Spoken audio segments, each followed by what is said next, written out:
आज हम पढ़ रहे हैं व्याकरण। पहले वांग में पढ़ी थी, अब पढ़ रहे हैं व्याकरण। वांग में जो अपने स्पेशल क्राइटेरिया वाले जो बच्चे हैं उनको नहीं पढ़ना है। व्याकरण सभी को पढ़नी है। स्त्री प्रत्यय प्रकरण चल रहा है, व्याकरण के अंदर सभी को पढ़ना है। जो स्पेशल क्राइटेरिया वाले बच्चे हैं उनको वांग में नहीं पढ़ना है, उनको अपन ने अवोढ़ा चक्र याद करा दिया। अमरकोश मनुष्य वर्ग है वो याद कराएंगे। आपको व्याकरण सभी को पढ़ना है।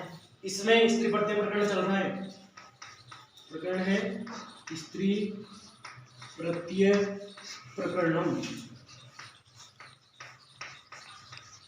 ये सभी को पढ़ना है। स्त्री प्रत्यय प्रकरणम। स्त्री प्रत्यय प्रकरण के अंदर अपन ने दो सूत्र पहले पढ़ लिए थे। अजाद्यष्टा अजादिनाम अकारांतस्य स्त्रियां टाप स्यात्। इसका उदाहरण थे अजा, बाला, वत्सा, होड़ा, मंदा, विलाता, एडका, चटका, बालिका, सर्विका, कारिका, मूसिका। बालिका, सर्विका, कारिका, मूसिका में ए को ई करने वाला सूत्र प्रत्यय स्थातकार पुरुषादिदापेशु, ये ए को ई कर देगा और बालिका बन जाएगा। ए के सवर्ण दीर्घ से सवर्ण दीर्घ हो जाता है, क्योंकि ए और आ मिलके दोनों सवर्ण है, इसलिए दीर्घ हो जाता है ए के सवर्ण दीर्घ से। अजाद्यष्टाप सूत्र के बाद में अपन ने पढ़ा था सम वस्त्राजीर्ण षण पिंडेभ्य फलात्। सम वस्त्र अजीर्ण षण पिंड आदि शब्देभ्य परे फल शब्दात् स्त्रियां टाप स्यात्। सम वस्त्र अजीर्ण षण पिंड आदि शब्दों के बाद अगर फल शब्द हो तो उनको टाप प्रत्यय होता है। इनके उदाहरण थे समफला, वस्त्रफला, अजीर्णफला, क्षणफला, पिंडफला। इसके बाद अपन ने सूत्र पढ़ा था सदस्य कांड प्रांत सते गेभ्य पुष्पात्। सत कांड प्रांत सत आदि शब्देभ्य परे पुष्प शब्दात् स्त्रियां टाप स्यात्। यानी सत प्रांत प्राग आदि शब्दों के बाद अगर पुष्प शब्द हो तो टाप प्रत्यय होता है। इसके उदाहरण थे आपके सतपुष्पा, प्राग पुष्पा, प्रांत पुष्पा, सतपुष्पा और कांड पुष्पा, ये इसके उदाहरण थे। ये भी अपन ने बना लिए थे। इसके बाद अपन ने पढ़े थे ऋण्येभ्यो गीत सूत्र पढ़ा था। ऋण्येभ्यो गीत सूत्र के अपन वृत्ति पढ़ ली थी। ऋदंताद नामताद च स्त्रियां टाप स्यात्। यानी जिसके अंत में री हो और जिसके अंत में न हो उनको टाप प्रत्यय हो जाता है। इस टाप में गीप प्रत्यय, गीप प्रत्यय होता है स्त्रीलिंग में। ऋण्येभ्यो गीप सूत्र में आ रहा है गीप, इसलिए गीप प्रत्यय होता है। तो गीप प्रत्यय हो जाता है जिसके अंत में री हो और जिसके अंत में न हो। इसके दो उदाहरण थे, एक तो था कर्तरी और एक था दंडिनी। कर्तरी में कर्तरी शब्द था, कर्तरी शब्द से ई को एनर्जी लगा के त्रय बना के और कर्तरी अपन ने बना लिया था। इसके बाद में अपने को इसका दूसरा उदाहरण दंडिनी पढ़ना है। अब दंडिनी में देखो,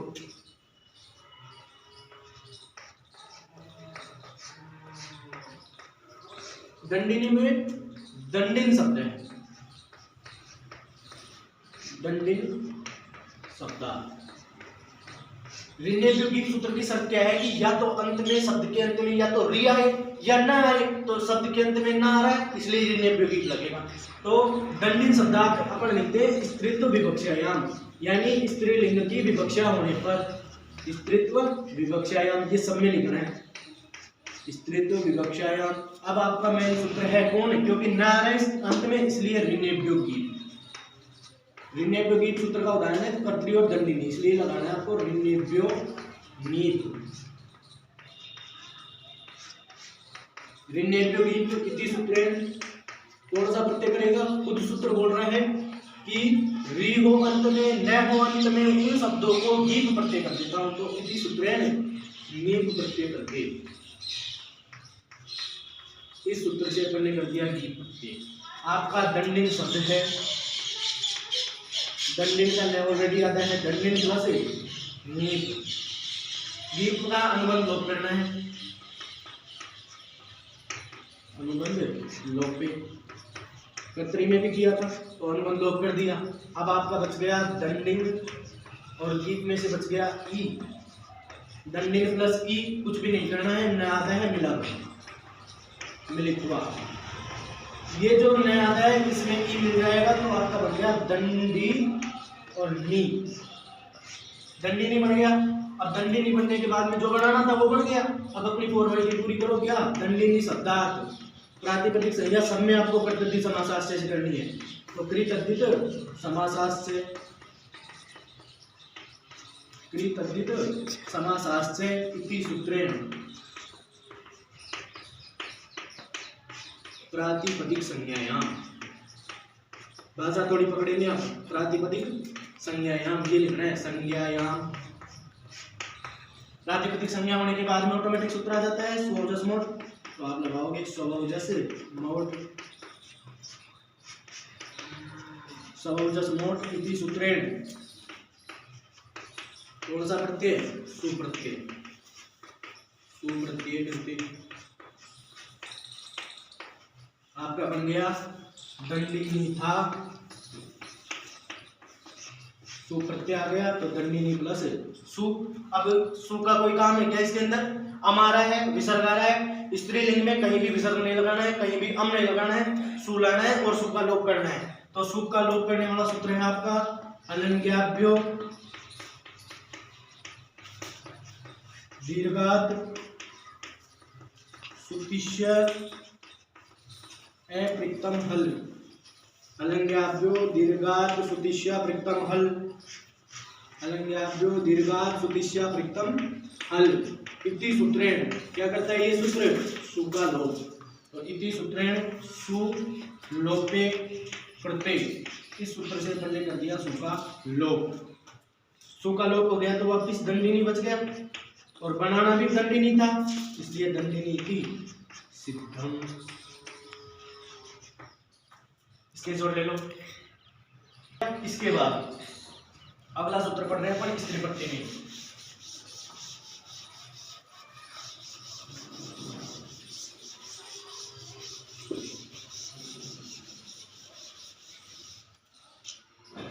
इसके बाद अगला सूत्र है वयसी प्रथमे। वयसी प्रथमे सूत्र की वृत्ति हो जाएगी प्रथम वयो वाचिनो, प्रथम वयो वाचिनो स्त्रियां नीप स्यात् या नीप प्रत्यय स्यात्। यानी इसका सूत्रार्थ हो जाएगा आपका प्रथम अवस्था वाली, प्रथम अवस्था वाले शब्दों से, स्त्रियां मतलब स्त्रीलिंग में, स्त्रीलिंग में नीप प्रत्यय होता है।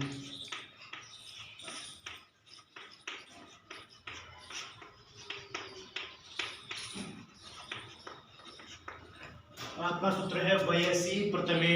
बोलो वयसी प्रथमे, वयसी प्रथमे। इसका सूत्रार्थ वृत्ति हो जाएगी आपकी प्रथम वयो वाचिनो, प्रथम वयो वाचिनो, प्रथम वयो वाचिनो, प्रथम वयो वाचिनो स्त्रियां गीप प्रत्ययात् या गीप स्यात्। प्रथम वयो का मतलब है प्रथम अवस्था वाले शब्दों से स्त्रीलिंग में गीप प्रत्यय होता है। और इसका जो आपका उदाहरण है वो एक ही उदाहरण है कुमारी, इसका उदाहरण है कुमारी, क्योंकि कुमारी प्रथम अवस्था वाली जो लड़की होती है उसको कुमारी बोलते हैं, इसलिए वयसी प्रथम सूत्र लगेगा इसके अंदर। कुमारी आपका उदाहरण है। अब कुमारी सिद्ध करेंगे, इसके अंदर शब्द हो जाएगा कुमार, शब्द होगा आपका कुमार, कुमार शब्दार्थ। सब में लिखेंगे स्त्रीत्व विवक्षायाम, तो इसमें भी लिखेंगे स्त्रीत्व विवक्षायाम, स्त्रीत्व विवक्षायाम। आपका कुमारी में कौन सा सूत्र? वयसी प्रथमे, तो वयसी प्रथमे सूत्र लगाएंगे, वयसी प्रथमे इति सूत्रेण। इस सूत्र से नीप प्रत्यय करते हैं, इति सूत्रेण नीप प्रत्यय करते, इस सूत्र से भी प्रत्यय कर दिया। आपका कुमार शब्द है प्लस हो गया नीप, तो कुमार प्लस नीप, नीप का करना है आपको अनुबंध लोप, अनुबंध लोप पे, तो बन गया कुमार प्लस नीप में से बच गया ई, और ई कौन सा? बड़ी की मात्रा लग रही है तो यहाँ बड़ा ही बचेगा, स्त्रीलिंग में पूरे बड़ी आएगी, तो कुमार प्लस ई। अब मिलाना है, ये कुमार में है पूरा है, इसके अंदर है, इस ए को निकालने के लिए जैसे व्याकरण करते हैं वैसे वहां इसी में व्याकरण में भी करना है। कौन सा? यची बम से भैसंज्ञा करो। जो पहली बार पढ़ रहे हैं सूत्र को ध्यान से सुनना। यची बम इति सूत्रेण भैसंज्ञायाम, भैसंज्ञा भैसंज्ञा करने वाला सूत्र है यची बम। इस सूत्र से भैसंज्ञा कर दी। मैंने आपको बताया था संज्ञा चाहे कोई सी भी हो, चाहे अलंत संज्ञा हो, चाहे वृद्धि संज्ञा हो, चाहे भैसंज्ञा हो, चाहे प्रातिपदिक संज्ञा हो, संज्ञा चाहे कोई सी भी हो, स्थिति पे कोई फर्क नहीं पड़ता है। तो आपका कुमार प्लस ई ही रहने वाला है। तो कुमार प्लस ई ऑटोमेटिक वही रह गया। यची बम से भैसंज्ञा। अब यची बम के आपके बाद लगाना है, इसके बाद यस्यति च, आपको सूत्र लगाना है यस्यति च। यस्यति च जो है ये प्लस के पहले जो शब्द में जो ए आ ई जो भी होता है उसका सबका लोप कर देता है। तो यस्यति च इति सूत्र है। इस सूत्र से इस कुमार के अंदर क्या है? कुछ नहीं दिख रहा है, इसका मतलब ए है। तो इसमें जो ए है उसका ये यस्यति च सूत्र लोप कर देगा। तो इति सूत्र ए लोपे करते, ए का लोप कर दिया। अब आपका बच गया कुमार। कुमार जो है ये आधा हो जाएगा रे प्लस ई। अब रे आधा हो गया तो ये ई इसमें मिल जाएगा, तो मिला दो मिलित्वा।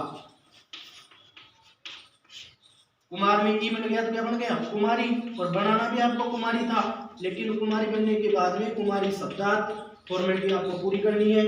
कृतद्धित समासाश्च, कृतद्धित समासाश्च इति सूत्रेण प्रातिपदिक संज्ञायाम।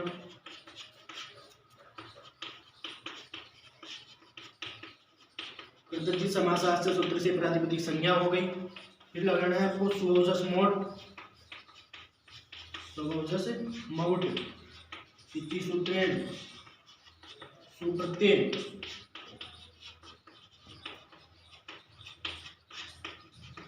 सब में सुलाना है पूरी स्त्री प्रत्यय में। कुमारी प्लस सु, कुमारी प्लस सु हो गया। वापिस कुमारी बनाना है, सु का कोई रोल नहीं है इसके अंदर, तो सु का आप लोप कर दो। सु का लोप करने वाला सूत्र है हलन्याभ्यो दीर्घात सुतिष्य अप्रिक्तम हल, सुतिष्य प्रिक्तम हल, हलन्याभ्यो दीर्घात सुतिष्य प्रिक्तम हल इति सूत्रेण। इस सूत्र से आप कर दोगे सु का लोप, सुलोपे करते। इस सूत्र से सु का लोप हो गया, इसका मतलब ये सु गया तो सु का लोप हो गया। तो आपका वापस बच गया कुमारी, और कुमारी बनाना था इसलिए कुमारी इति सिद्धम। कुमारी बनाना था, कुमारी बन गया। कुमारी प्रथम अवस्था वाली शब्द है। प्रथम अवस्था वाले शब्दों को वयसी प्रथमे शब्द से गिंप प्रत्यय होता है। सूत्र आपका वयसी प्रथमे, प्रथम वयो, प्रथम वयो वाचिनो, ये टुकड़े करने हैं। प्रथम वयो वाचिनो स्त्रियां गिंप प्रत्ययात, यानी प्रथम अवस्था वाले शब्दों को स्त्रीलिंग में गिंप प्रत्यय हो जाता है। और इसका जो उदाहरण है कुमारी है, क्योंकि कुमारी जो है वो प्रथम अवस्था वाली शब्द है। कुमारी में आपका शब्द कुमार है। कुमार शब्दार्थ स्त्रीत्व विवक्षा ये सब में लिखना है, क्योंकि स्त्रीलिंग प्राप्त होने पर, स्त्रीत्व की विवक्षा होने पर प्रवेश प्रथमे इति सूत्रेण गिंप प्रत्यय करते। कुमार आपका शब्द था, गिंप प्रत्यय हो गया तो कुमार प्लस गिंप बन गया। गिंप का करना है अनुबंध लोप। फिर करना है आपको, इसका लोप हो गया तो कुमार तो है, गिंप में से बच गया ई, और ई कौन सा? बड़ा। यची बम से भैसंज्ञा, यस्यति जैसे ए का लोप। तो ए का लोप हो गया, इसका मतलब इसी में से ए गया तो ये आधा हो गया। आधे में तो हलन लगाना है, कुमार प्लस ई। अब आपको मिला देना है, ये आधा है, इसका मतलब ये ई इसमें मिल जाएगा तो रे में ई मिलेगा तो री बन जाएगा। कुमारी शब्दार्थ वही फॉर्मेलिटी, कुमारी बन गया, लेकिन फिर भी आपको सु लाके सु का लोप करके दिखाना है। तो कृतज्ञ समासाश्च से प्रातिपदिक संज्ञा, प्रातिपदिक संज्ञा सब में कृतज्ञ समासाश्च से करनी है। सुओजस मोड सूत्र से सुप्रत्यय आपके वरिष्ठ उपाध्याय में पूरे में ही कृतज्ञ समासाश्च से लगाना है। कृतज्ञ समासाश्च से प्रातिपदिक संज्ञा, सुओजस मोड से सुप्रत्यय। सुप्रत्यय हो गया तो कुमारी प्लस सु बन गया। अलंज्ञाभ्यो दीर्घात सुतिष्य प्रिक्तम हल, सु का लोप, क्योंकि सु से कहीं काम ही नहीं है। कुमारी माता अमाता तो इसको अतोम कर देते, कुछ भी नहीं है, इसलिए सु का लोप करो। सु का लोप करने के लिए अलंज्ञाभ्यो दीर्घात सुतिष्य अप्रिक्तम हल, या जल्दी में बोले तो अलंज्ञाभ्यो दीर्घात सुतिष्य प्रिक्तम हल इति सूत्रेण सुलोपे करते। इस सूत्र से सु का लोप हो गया तो कुमारी इति सिद्धम। ठीक।